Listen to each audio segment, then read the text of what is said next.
Quero dividir com você uma palavra linda que o Senhor me entregou em Lucas capítulo 7. Lucas capítulo 7.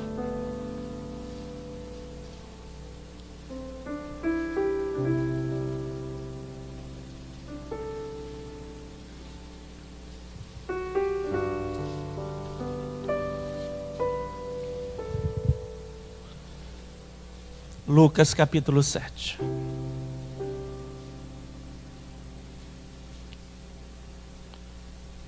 Maravilhoso é o nosso Deus. Ele está aqui. Eu sinto a presença dEle. Bendito é o Espírito Santo que está aqui, o Consolador. Você encontrou Lucas capítulo 7? Do verso 11 até o 17 diz assim: E aconteceu pouco depois, eles estavam vindo de Cafarnaum, havia tido uma cura maravilhosa do servo do centurião, e Jesus estava vindo. E aconteceu pouco depois desse milagre, ir ele à cidade chamada Naim, e com ele ia muitos dos seus discípulos. Estava uma grande multidão com Jesus. E quando chegou perto da porta da cidade, eis que levavam um defunto. Era filho único de sua mãe. Ela era viúva. E com ela também ia uma grande multidão ali da cidade. Vendo-a, o Senhor moveu-se de íntima compaixão por ela e disse-lhe: não chores. Olha o Espírito Consolador. Não chores. Chegando-se, ele toca no esquife, no defunto, e os que levavam pararam. Não era normal tocar no defunto. E disse: jovem, eu te digo, levanta-te. E o defunto assentou-se e começou a falar. E ele foi e entregou ele à sua mãe. E de todos se apoderou o temor e glorificavam a Deus, dizendo: um grande profeta se levantou entre nós, e Deus visitou o seu povo. E correu dele esta fama por toda a Judéia e por toda a terra circunvizinha. Até aqui. O texto é precioso, o texto é lindo, talvez você já leu algumas vezes, mas eu quero dividir aquilo que o Espírito Santo de Deus pediu para dizer a você nesta manhã, que não tem acaso, é uma providência de Deus para nós. Amém, meus irmãos? Vamos orar? Querido Deus, amado Senhor, obrigado pela tua presença, ela é tudo para nós. O que seria de uma reunião como essa se não fosse o Senhor aqui? Talvez uma reunião social, talvez uma reunião de colegas, de amigos, não seria igual, Pai. Nós amamos a comunhão entre os irmãos, mas nós amamos principalmente porque o Deus que está neles está em mim, e nós nos alegramos de uma forma diferente. Não é a alegria que o mundo tem, aliás, que o mundo pensa que tem, mas essa alegria é uma alegria, Pai, cheia de paz, de sonho, de contentamento, porque nós sabemos no Deus que nós temos crido. Papai, fala com esse homem bendito que entrou aqui hoje. Fala com essa mulher, fala com esse jovem, fala com esse adolescente, fala com essa família que está em casa, fala conosco que estamos no altar. Que nós sejamos edificados pela tua presença, porque o Senhor é tudo. Obrigado porque o nosso coração está em paz, e em paz nós voltaremos, levando as sementes de uma plantação que eu tenho certeza que virá sobre a vida dos meus irmãos. Nos abençoe, é o que eu te peço. Em nome de Jesus, e todo que crê, diga amém. E graças a Deus. Meus irmãos, um instante da sua atenção. O texto fala sobre algo que está acontecendo na pequena cidade de Naim. Naim chega a ser chamada biblicamente de uma aldeia. A aldeia de Naim, a pequena cidade de Naim. Ela ficava em torno de 10 quilômetros da cidade de Nazaré, onde Jesus havia nascido. E a Bíblia diz, querido, que ali, nessa cidade, havia acontecido algo que sempre eles comentavam, que foi também na época do profeta Eliseu. Foi ali em Naim, que a sunamita, lembra-se dela, que tinha um filho, que era viúva também. Eliseu havia sido usado por Deus para ressuscitar aquele menino. Que interessante, o milagre vai tornar a acontecer. A pequena Naim foi escolhida, e eu penso que de tanto talvez eles falarem nesse milagre, e quando nós falamos do milagre, quando nós falamos de Deus, e quando nós falamos do céu, nós atraímos as coisas do céu. Quando nós falamos do céu e das coisas que há no céu, nós atraímos o céu para a terra. Repita isso: quando eu falo do céu e das coisas que há no céu, eu atraio para a minha vida, eu atraio para a minha família. Amém, querido? É por isso que a palavra de Deus diz que nós devemos anunciar as coisas que nós temos aprendido, as coisas que são do céu. Naim, então, querido, já havia experimentado esse milagre, embora não soubesse que isso pudesse acontecer novamente. O dia aqui em que nós estamos lendo é um dia bastante especial. Eu penso que por ser uma cidade pequenininha, 2 multidões num dia só é de chamar atenção. 2 multidões num dia só é para se chamar atenção. A Bíblia diz, querido, que de um lado vem uma multidão, e eu já vou falar dela daqui a pouco, uma multidão que seguia Jesus. Jesus, por onde passava, os milagres iam acontecendo, as pessoas iam se aglomerando a ele, e elas queriam saber mais, mesmo quando ele só falava das bem-aventuranças, ele falava da palavra de Deus, ele falava de uma maneira que todos queriam mais. Assim como nós recebemos a palavra de Deus e nós queremos mais. Então uma multidão sempre estava junto dele, além dos discípulos. Mas a Bíblia diz, querido, que havia uma multidão que estava ali na porta da cidade. Ela estava saindo. De um lado estava vindo a multidão, imagine isso, a pequena Naim, uma aldeia da época. De um lado vem a multidão que está junto com Jesus, e do lado há uma outra multidão. Muita gente está ali. E do outro lado, querido, essa multidão que vem, ela está trazendo um defunto. Era uma cerimônia fúnebre. Era o velório da época. Eu penso, querido, que a morte desse menino, ela abalou a cidade. Porque não é um caso comum. É de uma mãe que já havia perdido o marido, porque a Bíblia diz que ela é viúva, e agora ela perde o filho, e é o único filho. A cidade se comoveu, querido, e todos eles estão ali, de alguma forma, sentindo a dor daquela mãe. Aliás, esses cortejos fúnebres que aconteciam lá no passado, era bem diferente dos dias de hoje. Eu cheguei a participar dos enterros dos meus avós, na cidade de São Gonçalo do Sapucaí, em Minas Gerais, sul de Minas. Os meus 2 avós, tanto a minha avó como o meu avô, e eu me lembro bem de como foi o enterro deles, porque ainda era no costume antigo, onde se levava para casa o defunto, né? Era velado na casa, e ali havia todo um cortejo até o cemitério.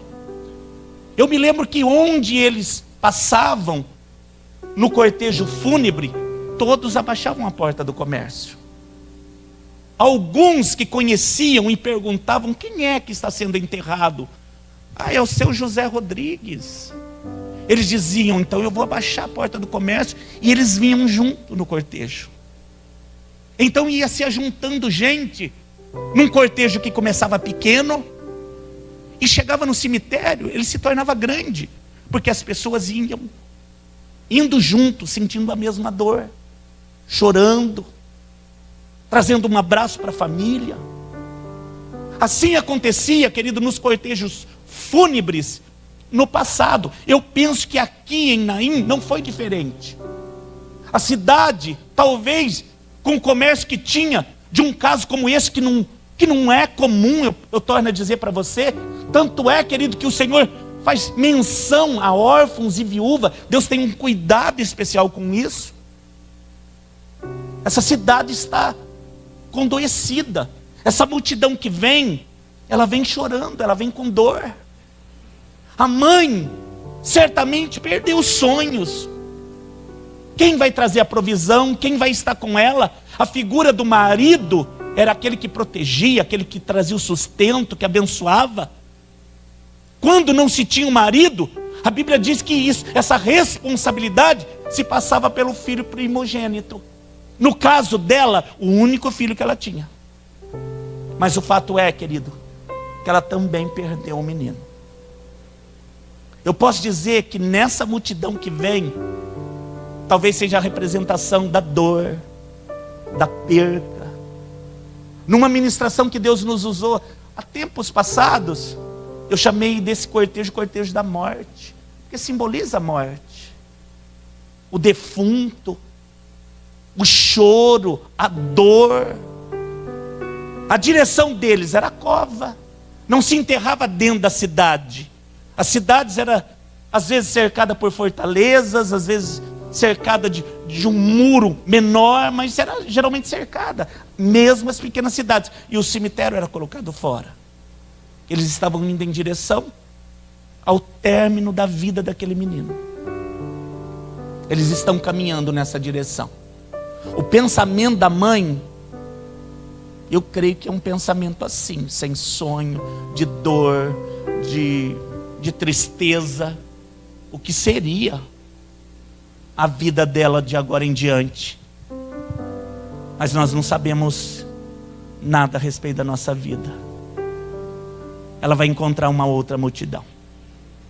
De um lado ela está vindo, e eu penso que é o simbolismo da multidão que tem a dor. Pode num momento querer simbolizar o mundo sem esperança. A multidão que vem do outro lado, que vem do mundo, ela é uma multidão de dor, querido. Eu não sei se você tem encontrado as pessoas, principalmente nesses dias, onde a mídia se fala tanto de enfermidade. Dessa enfermidade elas já pensam em morte, de morte elas já pensam em perca. Enfim, querido, o pensamento e a mente vai ser algo, querido, que vai matar sem ter o vírus.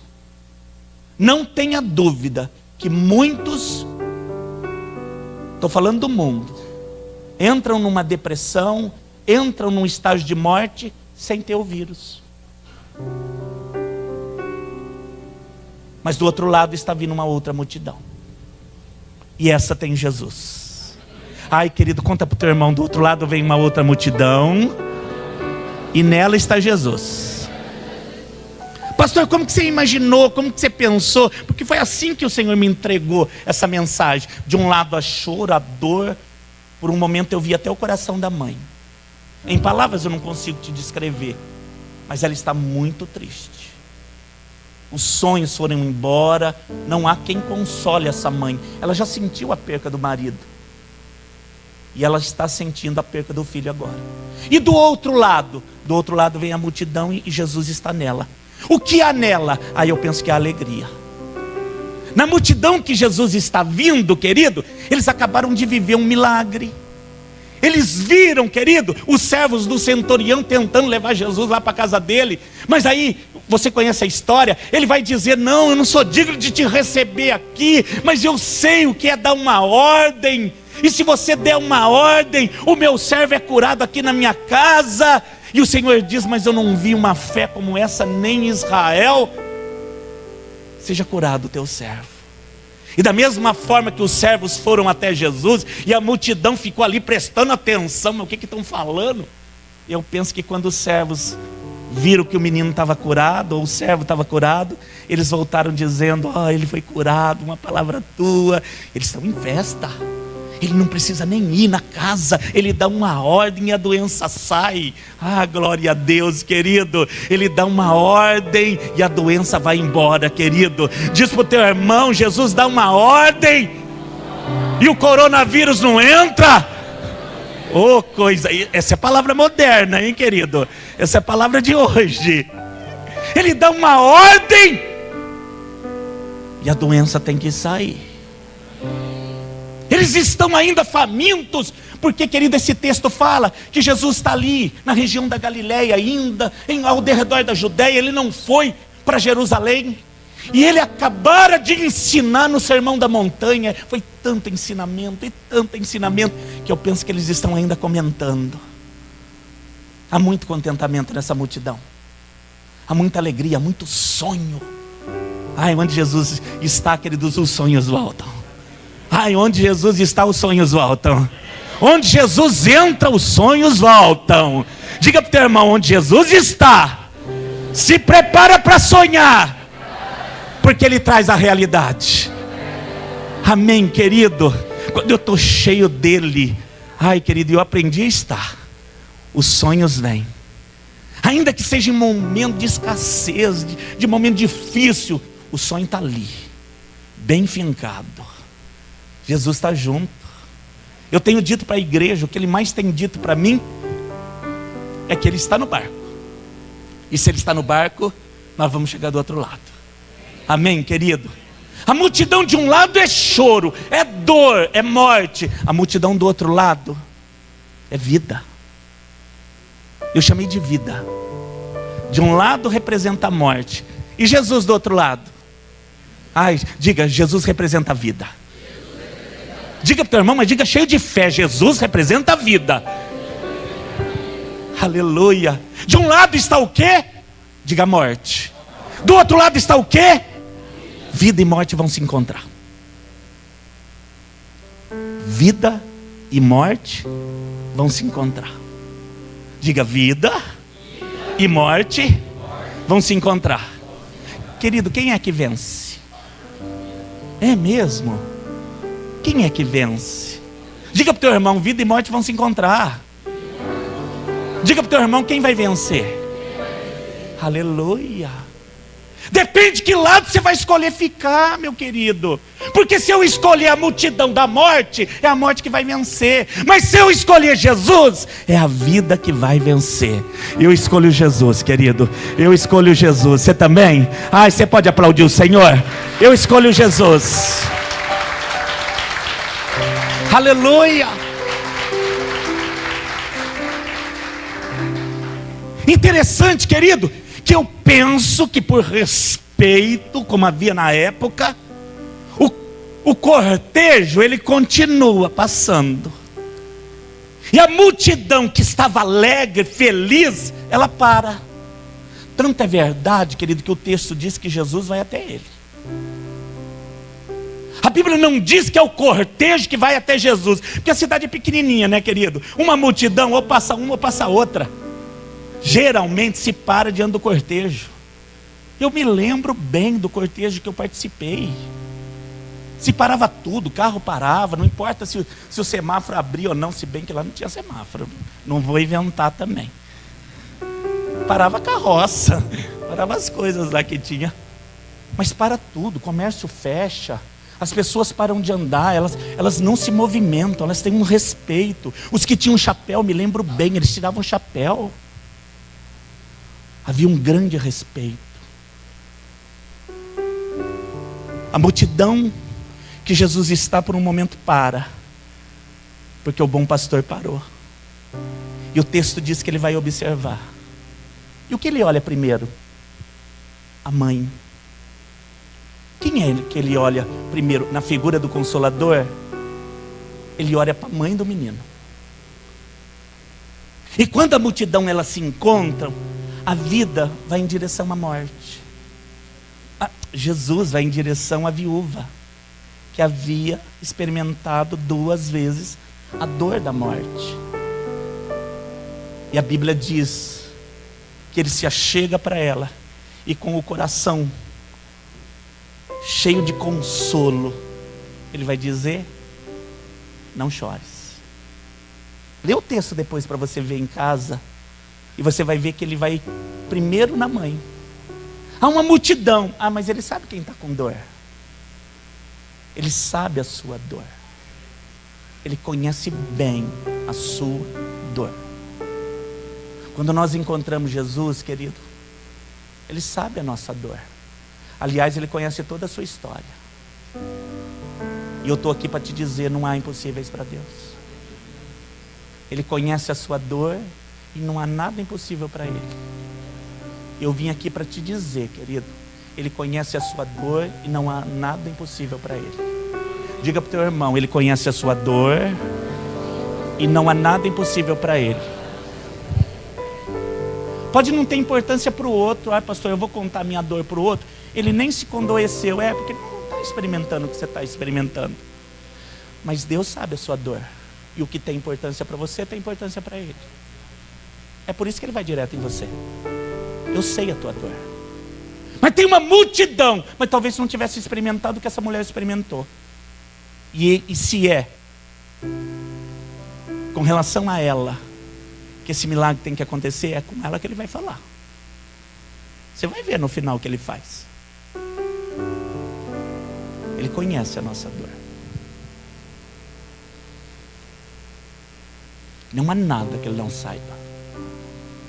O homem pode dizer, mas é nada. O outro pode dizer, isso aí passa rápido, porque não experimentou a sua dor, querido. Mas Jesus sabe a sua dor. Como pastor dessa igreja, Deus me ensinou. Eu já contei aqui de algo que eu pedi perdão a Deus, de uma senhora que vinha todas as vezes no altar pedir algo, que eu falei, quando ela saía eu pensava, mas é algo tão simples. Mas era a dor dela. E ela pediu muitas vezes. Até que orando um dia eu me lembrei dela. Eu falei, Senhor, mas eu quero pedir pela igreja, mas por ela isso aí é tão simples. E Deus me disse, se tem importância para ela, tem importância para mim. Você só tem que orar. Mas eu levei um puxão de orelha dele. Aí todas as vezes que ela vinha, eu falei, não, mas é coisa urgente isso aqui. O que tem importância para ela, tem importância para mim. E se tem importância para mim, você ore. Não cabe a cada um de nós julgar a importância da dor do outro. Viu, querido? Mas é menino na fé, não cresce, tem dor. Aquele irmão, um dia sai dali. Tem pessoa, querido, que fica de joelho na água, mas está no pescoço. E você fala, querido, só levanta, não dá no joelho. Mas ore, para que essa pessoa um dia se levante. E ela veja que as águas não são tão profundas assim. E cabe mais, né? Pode andar mais um pouquinho que a coisa vai aumentar. Jesus conhece a nossa dor. Vida e morte se encontram. Quem vai vencer? Ele vai até a mulher e diz, não chores. Depois de ir até a mulher, ele vai até o defunto. Como um nazireu, querido, ele não poderia tocar no defunto. A Bíblia diz que homens santos, profetas, era uma coisa assim, né? Nazireu tocar em defunto. Ele vai e toca no esquife, ou no defunto. E a Bíblia diz, querido, que a multidão fica de olho nele, mas ele tocou. A vida tocando na morte. Quem vai vencer? Era a vida tocando na morte. Diga para o teu irmão, era a vida tocando na morte. Para muitos poderia ser, é mais um consolo. Não, querido, é vida tocando na morte. É Jesus entrando nessa história. Diga para o teu irmão, eu não sei se você sabe, mas Jesus entrou na tua história. Querido, entrou. Jesus entrou na nossa história. E tudo que Ele tocar vai se tornar algo diferente. Se é vara seca, se transforma em árvore e dá fruto. Se é defunto, querido, para muitos, Deus vai trazer essa realidade, querido, de tocar e dizer, eu trago vida. Mas tem exemplos, querido, na nossa igreja, de que Deus foi lá, tocou e falou: não, vive. Está morrendo? Não, vai viver. Não é ler. Está lá atrás da câmera. Mas quantos, querido, nós poderíamos dizer: o médico falou, mas então, mas Jesus encontrou. Eu não estou aqui para dizer, querido, qual vai ser o dia, né? Ai, pastor, vai lá no funeral lá, porque se tocar a coisa... Não, querido, Ele sabe a dor. Ele também sabe o tempo. Nessa história Ele vai tocar aqui no defunto, e a Bíblia diz que o menino vai sentar. O menino vai se levantar. Jovem, eu te digo, levanta-te. Querido, eu penso que susto que essas duas multidões não levaram. O menino sentou. Diga para a igreja, querido, o menino sentou. Aleluia. Estavam todos, querido, preparados para enterrar. Jesus encontra a vida, encontrou a morte. E Ele tocou. E quando Ele toca, a Bíblia diz que o menino sentou. Começou a falar. Aí, pastor, o que ele falou? Não sei, querido, não está no texto. Se um dia Deus me der a revelação do que Ele falou, eu trago outra mensagem, nós falamos. Mas hoje não é o caso. Eu sei que Ele sentou e falou. Estava vivo. Ele estava vivo. E eu penso, querido, que a dor começou a ir embora. A tristeza começou a correr. A falta de sonho começou a ir embora. Querido, o menino sentado representa muito. Jesus nessa outra multidão representa muito, porque essa coisa vai terminar em festa. A multidão que vinha ia lá, querido, enterrar, e era o fim. Jesus estava vindo e era vida. E quando Jesus, querido, foi em direção à morte, ela teve que sair. E a tristeza foi embora. Aleluia. Quando o menino senta e começa a falar, Jesus toma ele pela mão e vai e entrega para a mãe do menino. Lê o texto para você ver. Ele tomou o menino e entregou para quem? Ele sabia a dor dela. Primeiro ele entrou com bálsamo. Não chora. Fica crendo, fica crente. Espera. Ai, pastor, parece um momento de angústia. É, querido, mas creia, vai passar. Entre eu parar de chorar e o menino se assentar, houve um tempo que parecia uma eternidade. Mas daqui a pouco ele pega o menino e entrega para a mãe. A dor foi embora de vez, viu, querido? É isso que eu estou profetizando em nome de Jesus. Talvez nessa manhã você parou de chorar, mas eu vim aqui para te dizer: essa dor vai embora de vez. Diga para o teu irmão: essa dor vai embora de vez, viu? Aleluia. Ele é o Consolador? Ele é. Enquanto o milagre, querido, não está ali, de fato, sendo tocado, sendo ouvido, porque esse menino começou a falar. Há um tempo, querido, que você tem que exercitar aquilo que você ouviu dele.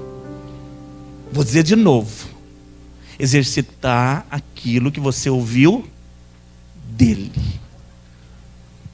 Exercitar aquilo que você ouviu dele. Quanto tempo, pastor? Ah, querido, tem um tempo, né? Para cada um é uma história. Para cada um é uma experiência. Eu sei que terminou em festa. Aliás, querido, a nossa caminhada vai terminar em bodas. Tudo vai passar. Aí diz amém. Ai, pastor, mas eu quero viver para sempre, vou bater no Metusalém. Não, não vai acontecer. Faz uma oração forte para viver mais do que ele. Não tem como, querido. Nossa vida aqui vai passar. Mas vai terminar, se é que vai terminar, né, querido? Porque lá é para sempre. O fim aqui é o começo lá. Amém, querido? E é numa festa. Sabe quando você aceitou Jesus? O que diziam para você? Na minha época dizia: houve uma festa no céu, pastor. O pecador se arrependeu. Era eu lá no meio. Houve uma festa. Eu falava: mas o que eles estão falando? Vai ter bolo depois? Não, era festa no céu. Eu não entendia. Mas eu sei que as pessoas falavam: é que o pecador se arrependeu, era você? Então, a Bíblia diz que é a festa no céu. Quando eu partir também vai haver uma grande festa. É onde eu quero estar.